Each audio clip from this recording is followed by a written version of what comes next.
Good morning, everyone. How are you this beautiful day that the Lord has made? I'm Carin Jayne Casey, presenting to you Carin's Book Corner. And this is a subtopic of the podcast, Turn to God with Carin. Well, this is actually the very first episode. Every other Friday, that is every first and third Friday, I'll read a small segment from something that I've written, usually from one of the books that I've written, or it may be a blog. And I talk about the subject matter or the backstory to it. I write because I want to share how great our God is. The Lord has forgiven me of numerous blunders, rescued me from life-threatening situations. My life is a miracle. He has saved me through Jesus Christ. My gratitude motivates me to share my testimony of what I've learned along my very bumpy journey, and to encourage you to turn to God for your deliverance and for your redemption.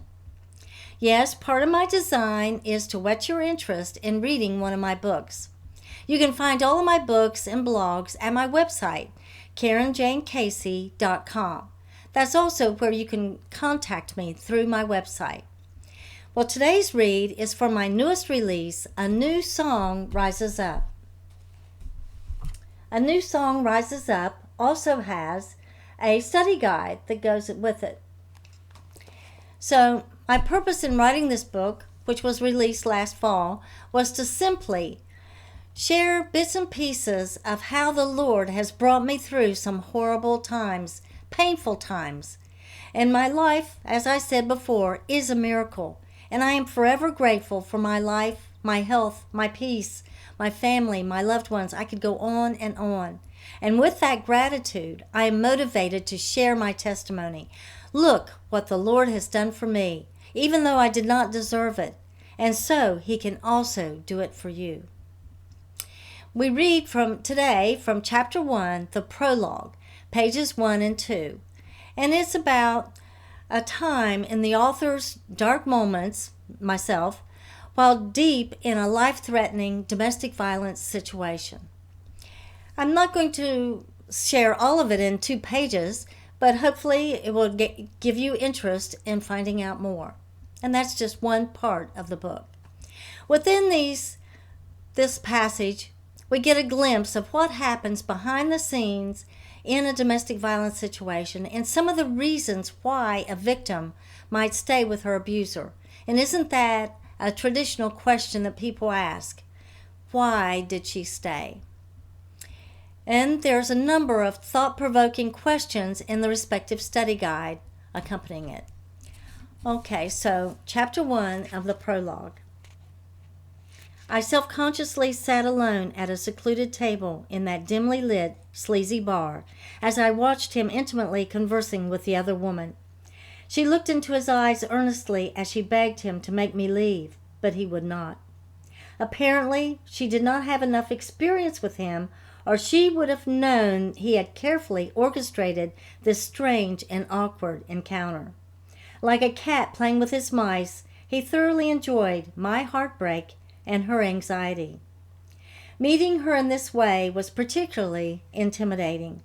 Comparatively, she and I were opposites in appearance, different size, height, and race.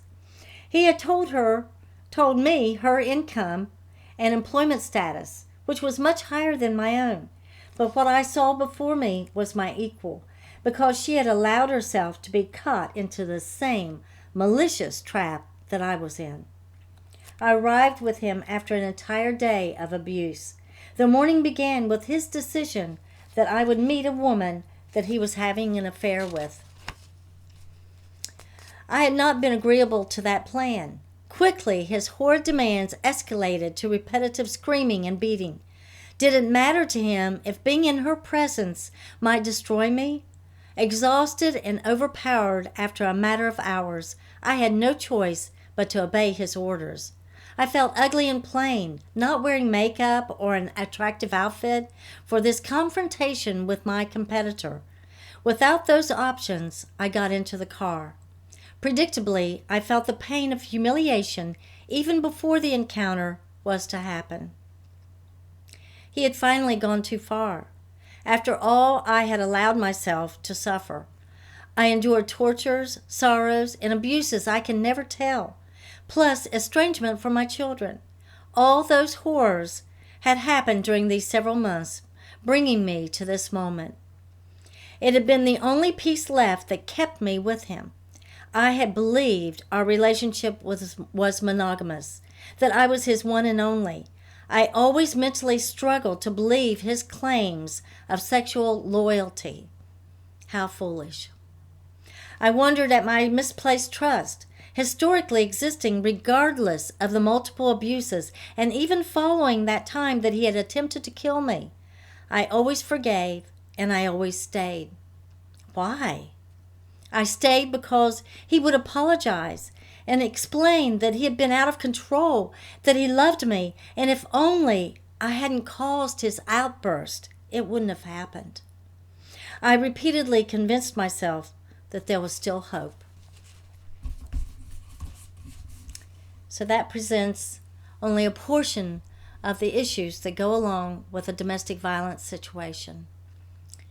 And I thank you for joining me today, and I will be presenting other passages in following weeks and about different contexts.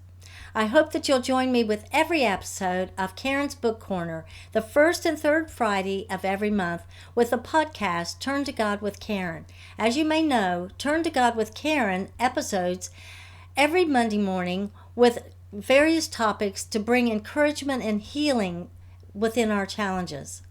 And every Wednesday, we have Sword of the Spirit, where I read a passage from the Word of God. This is Carin Jayne Casey, author, podcaster, speaker, domestic violence advocate, and ambassador for Christ. Please go to my website contact page to send me your comments and suggestions. I love any feedback you may have. And to purchase any of my books, go to my website, CarinJayneCasey.com. That's CarinJayneCasey. Well, thank you, and God bless.